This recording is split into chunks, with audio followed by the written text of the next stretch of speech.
If your warehouse could talk, what would be the biggest complaint? Why do you order this stuff again, although it's still laying here?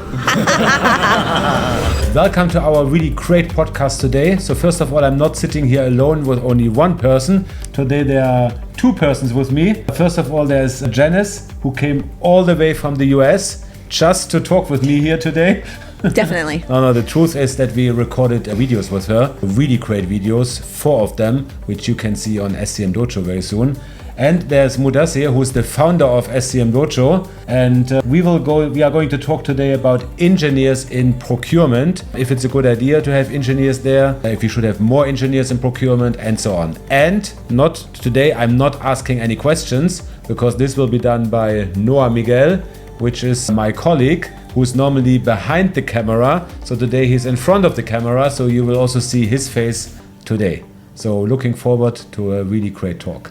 Okay, welcome back to the podcast. So the questions or the main topic will be why procurement could be a good profession for engineers. And to warm up the conversation, we welcome also Jenice, for sure also Mudassir and Mark, but Jenice flew in from the US, and we are just starting out because the last 2 days have been only rain in Dubai. So how did you survive the last 1-2 days here? It was your first time here, right? Yeah. Yes, my first time to Dubai. Yes, it's a beautiful city.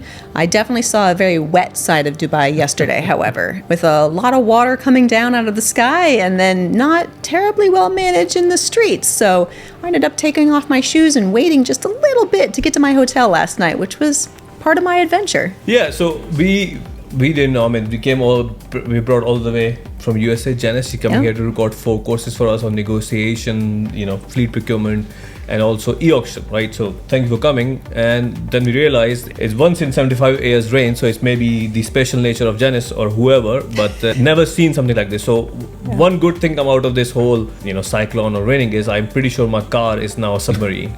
Because it has been, I was driving underwater for like 1 hour and 45 minutes and it did not stop. So I'm very happy to know that. But very challenging conditions. Again, thank you for Jenice, and unfortunately we couldn't be able to show you around, right? Because the outside conditions terrible. But you met us. Good. Yeah, well now that just means I need to come back. You can come back. Yeah. Yeah. Okay. Why procurement could be a good profession for engineers?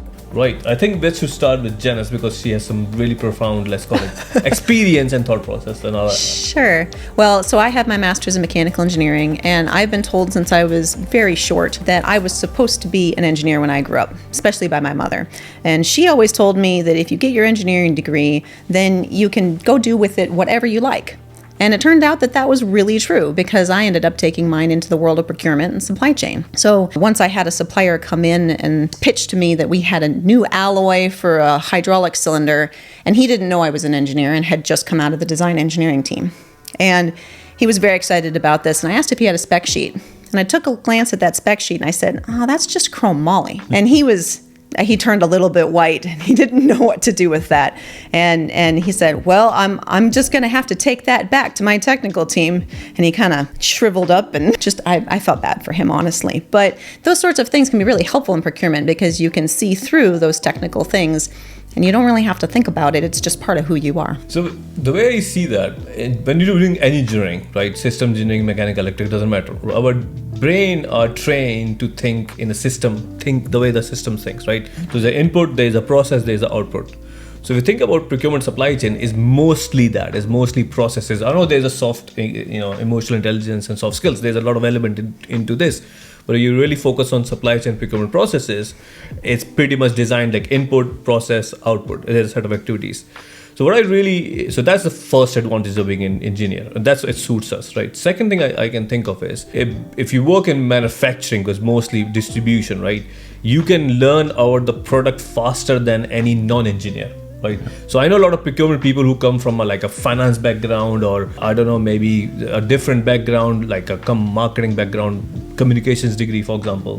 They struggle to be a really good product procurement person, supply chain people. Because for me, when I was a planner, I came from an industry engineering background. For me to understand lean thinking, Kanban, production planning process, MRP was super easy because I came from engineering mathematics. I understand the product very, very fast. and therefore I can do very good planning, and or same with the procurement guys, right? Do you have also a story? Yeah, I think I've got many stories like this, but the story is the other way around. After 4 years of engineering, I very quickly realized that is what I don't want to do. Right? It's very so. I thought when I see engineering jobs, they're boring as hell. I don't want to do it. They hardly make any money. So by the time they realize they don't make money, they're like 32 years old, and then they want to do MBA, which is too late. So in my case, I fortunately realized after engineering, after first year, that if you really want to make serious money, you got to go and study business. Therefore, I went to do my master's and PhD and whatever. So very different. But engineering degree always helped me into third thing, which I would say in problem solving, right? Because when you're becoming engineer, they really train you how to understand the root cause of a problem and solve the problem. So from these three perspectives, I think I was fortunate to be an engineer and end up in supply chain procurement, because this kind of, let's call it, skills help me. And Mark, what do you think? I mean, I have a very similar opinion about this. First of all, in our consulting company, we are, I think, at least 50% engineers. I mean, not pure engineers, but there are business studies where you have a little bit of engineering, a little bit of business, so kind of business engineers. So where you have the knowledge of an engineer, but also the knowledge of a business person, so that you basically have a bit of both worlds. And they are, for us, the best persons to hire, because in procurement, especially in direct procurement, you need to know something about the material. You need to understand the specification of a material. You need to be able to read a drawing to understand what is behind. If you have a negotiation with the supplier, exactly as you've just said, you need to understand how the calculation looks. So, for example, in our consulting company, we use cost calculation software, so that whatever kind of material we have, we can calculate it and we know exactly how much should be the price. And when we go in negotiations with suppliers, we tell them, we basically make a calculation how much this product should cost. And they are often, I mean, the same what you said, don't expect this, because often the sales guy of the supplier, he's also not an engineer and he cannot say anything. So it's a very good argument if you have technical knowledge.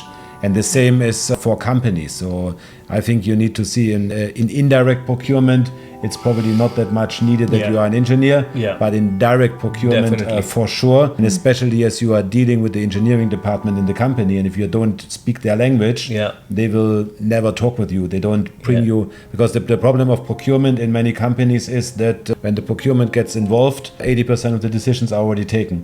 So they can do nothing anymore. And if they don't speak the language of them, they will never get them inside. So if they speak the language, they're also engineers, they can become friends with the engineering department, and they say, okay, this guy can help me. And if this guy can help me, I want him to involved early enough. Very right. And for this reason, I think it's very important to have more engineers. And when you see, for example, automotive industry, if you look in procurement departments there, I think 80% of the people have some kind of engineering degree. So more and more companies are recognizing this, that it's very important. And I just substantiate what Mark said with drawing comparison when I was at Eaton. Eaton is a basically engineering company who makes stuff, right? And chip stuff. So I can see that the category of commodity managers who are engineer and understand specification, and because the thing is, people talk about sustainability or cost reduction, right, or reducing the total cost. But the thing is, if the procurement guys are involving and the whole design is done and go and just negotiate a price, too late. So the procurement guys, they involve in the R&D process, understand the specification and the sourcing. Those projects are better and more successful. You know, we used to use this sort of VAVE, value engineering. Value added and value engineering, right? And so it was very much driven a procurement / engineering driven initiative. The whole idea was to get involved early on, bring suppliers early on the design stage. So we designed the product with the right cost. So totally agree with Mark said. No, let's talk about the opportunities here, right? I think a bit more, and I'll say my bit. So the few VP of procurement or supply chain directors, and I think I was logistics director, I've noticed that if the engineering people learn the technical competencies of procurement or supply chain, and they learn on the soft skills, they have the higher chances of going up very fast. Right? Because then you become because the thing is, you can hire a person with a very good attitude, very good people and soft skills, naturally very good, but teaching the engineering side is difficult if you're not an engineer, right? But you can hire somebody, a rookie like me, who was not very good in communications or soft skills, but you can teach me that, and I can become a very good all-rounded professional. So Teaching other way around, if you don't have an engineering background, you can't be a well-rounded leader.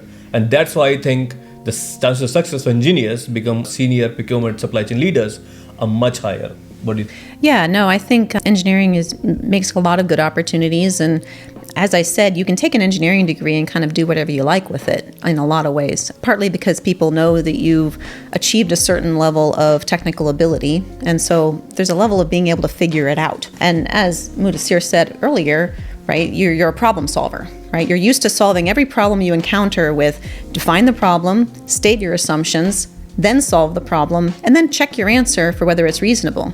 And at some point, it just becomes nature to you. And so your opportunity is you approach every problem everybody brings to you all the time like that, and you don't even realize you're doing it.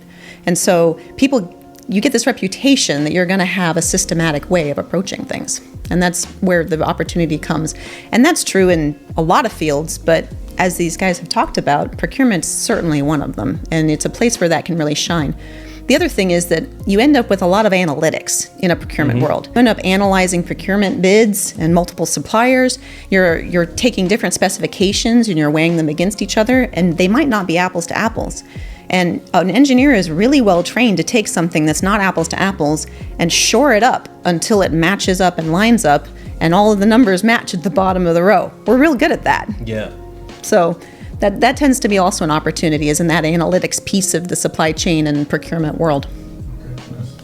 I think it depends a bit on the person. So there are engineers which only want to work in engineering, who want to do one project from the beginning to the end, which want to do, as you said before, from my sense, also this boring job. But there are engineers who don't think it's boring, who really like this. Yeah. But if engineers want to have, let's say, more activities, more diversity, then they are really right in procurement, because in procurement you never only have one project, you have a lot of things going next to each other. There are a lot of different material groups you are responsible for. So engineers who really like to challenge themselves, who want to have more diversity, I think they are perfect in procurement, while those engineers who really want to do one thing, who want to do work slower, very deeply inside, those engineers, I think they are not the right for procurement. They should better work in the traditional engineering field. Correct. Because, And add a lot of value there. That's a good point. So it's not okay. It's not all. It's good that procurement people can become good engineers. Engineers can become a good procurement people, but not all engineers can become good procurement engineers people, right? The reason just Mark just explained, right? Because if somebody who's super analytical and just thinking about process and getting the exact button or the fine specification, right, the micro chips or whatever, you have to be. Procurement is, if you ask a classical procurement people, Mark has run a very successful consulting company, is 80% commercial and 20% technical, or what's the ratio around that, right? Therefore, if you think about the successful procurement people, they are 70% very commercially astute. And procurement, you have to think more, let's say 80-20, so you cannot make 100% of the work, while typical engineers, they want to do 100% perfect, and in procurement you don't have the time for this. Yeah. You just don't, Yeah. Okay, and what are the challenges engineers have in procurement? Okay, what I saw the challenges is, I saw some young engineers coming into procurement, engineering department, and starting there and shown interest in joining supply chain procurement. And the struggle is, they think because they somehow work close with us and they're friends with us and they can go and chat with the supplier and sit in the supplier meetings and understand a bit of planning and MRP, their supply chain, no, not really, right? So supply chain, and this is where we're trying to say, supply chain management and procurement is a full body of knowledge, right? You have to go to the full curriculum, right? So if you want to become a good professional of procurement, you need to do the sourcing processes, category management, commodity management, negotiations, a big topic. That's what we discussed with Jenice today, right? E-auction. So there's a bunch of processes and knowledge topics they have to learn, right? And this is where we came in. So while we're encouraging engineers to adopt a career in procurement supply chain, I think they can make more money, I'm pretty sure, and they can have a growing career, I'm pretty sure. But they can't just do that based on their general knowledge what they learn in the system. They have to come and get qualified and certified, right? So that is the challenge, which the quicker they will go through, the quicker they get qualified using SCM Dojo, hopefully, right, the better it is for them. Yeah, and the other thing about supply chain and procurement in general that's really interesting is that there really weren't college programs for this until fairly recently. Yeah. So only the very recent college grads actually have a formal background in these topics. And so you can cover that gap with a really good mentor who's willing to work with you for hours and hours and hours, but nobody has time for that. So having something else to fill that gap is really important. And a lot of engineers that are then falling into supply chain or finding procurement just didn't have any of that in college because they were focused on their engineering studies and simply passing the math courses. So you need something to bridge that gap and make you a procurement professional, and you can't go back to college for it. It's too much. You need something else. Yeah, I think this was Jenice says is very, very right. I mean, first of all, when you ask university students or people, guys who come from high school and want to go to university, what they want to do, I think 99% of them will not say they want to go into procurement, Right. because the lobby procurement has, and supply chain management also, is for some reason very bad. No one outside really understands what procurement is, No. how many great things you can do there, how much you can travel, how many suppliers you Yeah. need, how many different things you mean. Basically, in procurement, you can understand the whole spectrum of the business, because there are so many different companies you can be responsible for. And if after 3-4 years you change the company, you have a new excitement. But this people don't understand when they go to university. Yeah. And that's why it is not very much liked. Plus, there are very few courses in university where you can learn this. Most of the courses you can do after university are very general. Yeah. You learn how to structure your procurement department, how to do supplier relationship management, Yeah. how to do stakeholder management, these kind of courses you find, but you don't find any course how to do e-auctions, for example, how to optimize your fleet. Yeah, so these specified courses you hardly find, and this is what the people need to learn on the job. And now we come to engineers who have not that much business knowledge, so it is very, very difficult for them. And this is the niche where we go inside with SCM Dojo, so that we have courses for lots of specific areas which you wouldn't learn in university, which you don't find in other academies, Yeah. where we have really with specialists like Jenice, who has not learned this from a book, but who's been doing this for many, many years. So really practical knowledge, Yeah. how to do an e-auction, in what areas this is possible, and so on. And this is the advantage of SCM Dojo. It's really covering a market niche. Just to add, thank you, great explanation, love it, right? I think you should do more of it. It's not just courses, we got best practice and tools. To give example, in the negotiation course we recorded with Jenice, she has given templates of negotiations into different scenarios, how to basically program your conversation, what kind of tools you need, some tips you need, what are AI related topics we've added. Similarly, if you take the course of fleet management, which I'm not good at it, and I learned, there is a very solid model which Jenice has taught us that decide between EV and the classical automobile, how you choose which, so how you even calculate the total cost of running the two fleet. I mean, that was incredible knowledge for me, right? I was like, wow, I didn't know it existed. So these kind of tools, you can do masters from Crankfield, you can do to the best school, you will not get it. And I don't want to criticize SIPs and all that. Yeah, you can do MSIPs and whatever certification, you will not get it. And this is where, as Mark said, we are going into giving hands-on practical theoretical knowledge plus tools and best practices so you can adopt and apply it on the job and see the results immediately. Yeah, let's come to quick fires. If your warehouse could talk, what would be the biggest complaint? Clean me. Clean me. I don't know. What would be the biggest complaint of my warehouse? My most recent warehouse, probably stop tripping over things. Similar to clean me, it's organize me. There, along the same lines, organize me. Why do you order this stuff again, although it's still laying here? Yeah, why still here? Yeah, why'd you order another one? We already have one. Love it. You've been giving an unlimited budget to solve one supply chain headache. Which is it? Data transparency. Oh, that's a good one. I like involving my stakeholders early, having my stakeholders involve procurement early. What I will do, if I have a limited budget, I'll source everything from 1 kilometer radius. It will solve all my problems. All my suppliers are around 1 kilometer radius. Good, budget is unlimited, right? It will solve all my problems. I'm pretty sure. One supplier to deal with, that's it?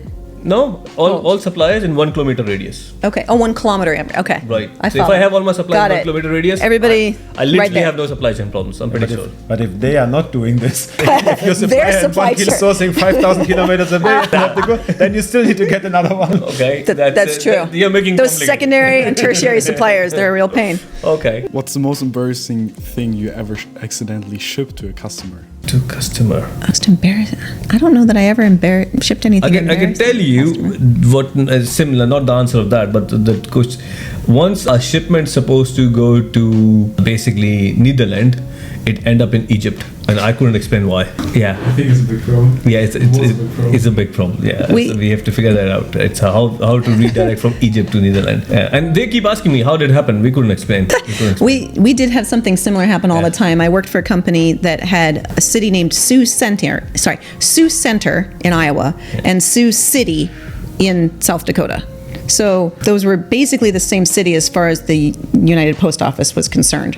And so we had things shipped to the wrong one all the time, to the point where we had a truck that used to run between one and the other when they would just get so many wrong shipments to each of those locations that they just ran a truck between them. They were only about an hour and a half drive apart, so they weren't far apart, but we just had to run a truck all the time. One thing similar, not weird, but it was definitely odd. We used to make this in big metal turbine blades. So if you see aircraft, you've seen the fins with the engine fins. The one fin, it actually cost more than $100,000, right? Which basically goes to Rolls-Royce. If you miss one fin, you're losing $100,000. So we used to put like RFID tag and a lot of things. And so when the truck used to leave going to Rolls-Royce, I always used to get worried, like, what if something goes wrong to this truck? It was like millions of pounds on going right now very slowly. Well, it was an amazing talk. I think we should do this very, very often, to have more talks with people from the practice. And if these talks was not only with 2 persons, but with 3 persons, that's amazing. So let's continue this very soon, especially with you, Mudassir. Thank you. Yes. So thank you for watching. Hopefully you liked the conversation. Thank you for Mark. I think your insights was amazing, especially coming from the consultant, because you see both sides, commercial and engineers. Exactly. Thank you for that.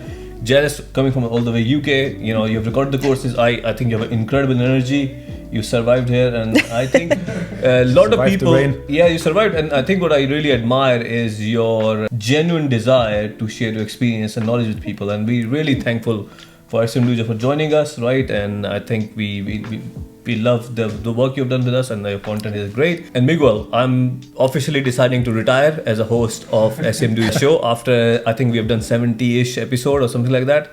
Now it's time to take the next generation of good-looking people to take over. So I'm obviously saying you will be hosting it, and I'll be sitting at this side. What do you say? Noah? I doubt it. You doubt it? Okay, so offer declined. Unfortunately, you guys have to continue with me. Get my job back, so I have to continue. So thanks for watching. Keep it simple, keep it real. Okay, guys, thanks for watching. We will see each other in another video. But to do so, you need to hit the subscribe button and hit the bell to not miss out any video. And we will see each other in another video.